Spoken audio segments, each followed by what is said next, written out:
ಧರ್ಮಸ್ಥಳ ಹೆಣವುತ ಪ್ರಕರಣ ಮತ್ತಷ್ಟು ತೀವ್ರಗೊಂಡಿದೆ. ಧರ್ಮಸ್ಥಳ ಗ್ರಾಮ ಪಂಚಾಯಿತಿಯ ಮಾಜಿ ಅಧ್ಯಕ್ಷ ಕೇಶವಗೌಡ ಬೆಳಾಲುವಿನ ವಿಚಾರಣೆ ನಡೀತಾ ಇದೆ. ಧರ್ಮಸ್ಥಳ ತನಿಖೆ ಮತ್ತಷ್ಟು ತೀವ್ರಗೊಂಡಿದೆ.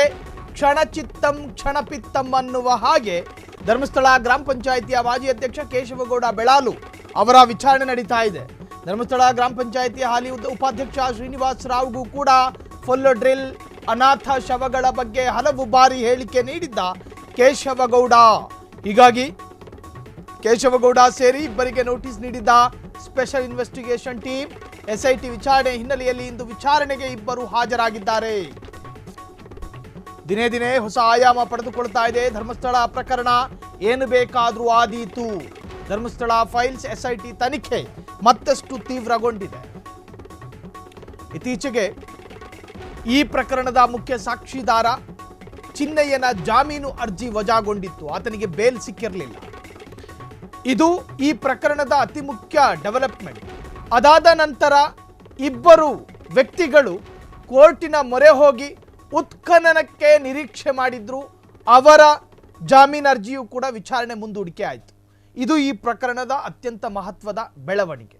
ಅದಾದ ನಂತರ ಈಗ ಬರ್ತಿರ್ತಕ್ಕಂತಹ ಮಾಹಿತಿಯ ಪ್ರಕಾರ ಧರ್ಮಸ್ಥಳ ಗ್ರಾಮ ಪಂಚಾಯಿತಿಯ ಮಾಜಿ ಮತ್ತು ಹಾಲಿ ಇಬ್ಬರನ್ನು ಕೂಡ ಪೊಲೀಸರು ಅರ್ಥಾತ್ ಎಸ್ಐಟಿ ಅಧಿಕಾರಿಗಳು ತನ್ನ ಕಚೇರಿಗೆ ಕರೆಸಿಯೋ ಅಥವಾ ತಾನು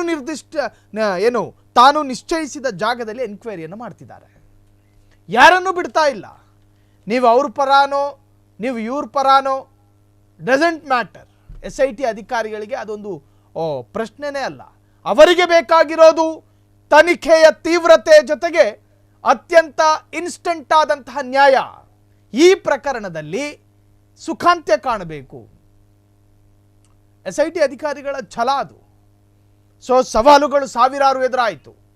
ಆರೋಪ ಪ್ರತ್ಯಾರೋಪಗಳು 108 ಕೇಳಿ ಬಂತು. ಯಾವುದಕ್ಕೂ ತಲೆಯನ್ನು ಕೆಡಿಸಿಕೊಳ್ಳದೆ ಸರ್ಕಾರ ತನ್ನ ದೃಢ ನಿರ್ಧಾರದಲ್ಲಿ ಮುಂದುವರಿಯಿತು. ಪ್ರಾಸಿಕ್ಯೂಷನ್ ಅನುಮತಿ ಕೊಟ್ಟಂತೆ ಎಸ್ಐಟಿ ಅಧಿಕಾರಿಗಳು ಉತ್ಖನನ ಕಾರ್ಯವೂ ಕೂಡ ಮಾಡಿದ್ರು. ಅದಾದ ನಂತರ ಬೇರೆ ಬೇರೆ ತರಹದಲ್ಲಿ ತಿರುವನ್ನು ಪಡೆದುಕೊಳ್ತು. ಈಗ ಅತ್ಯಂತ ಕಟ್ಟಕಡೆಯ ಘಳಿಗೆಯಲ್ಲಿ ಬಂದು ನಿಂತಿದೆ. ಗ್ರಾಮ ಪಂಚಾಯತ್ ಯಾರು UDR ಅನ್ನು ರಿಜಿಸ್ಟರ್ ಮಾಡ್ತಾ ಇದ್ರು ಅವರನ್ನೇ ಕರೆಸಿ ಎನ್ಕ್ವೈರಿ ಮಾಡ್ತಿದ್ದಾರೆ.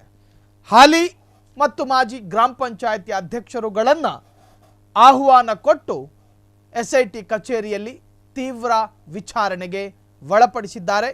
ಇದರಿಂದ ಎಣವುತ ಪ್ರಕರಣ ಬೇರೆ ಆಯಾಮದಲ್ಲಿ ಚರ್ಚೆಗೆ ಕಾರಣವಾಗಿದೆ. ಕ್ಷಣ ಕ್ಷಣದ ಸುದ್ದಿಗಳಿಗಾಗಿ ಫ್ರೀಡಂ ಟಿವಿ ಸಬ್ಸ್ಕ್ರೈಬ್ ಮಾಡಿ, ಲೈಕ್ ಮಾಡಿ ಹಾಗೂ ಫಾಲೋ ಮಾಡಿ. ಹೊಸ ಸುದ್ದಿಗಳ ನೋಟಿಫಿಕೇಶನ್ಗಾಗಿ ಬೆಲ್ ಐಕಾನ್ ಮೇಲೆ ಕ್ಲಿಕ್ ಮಾಡಿ.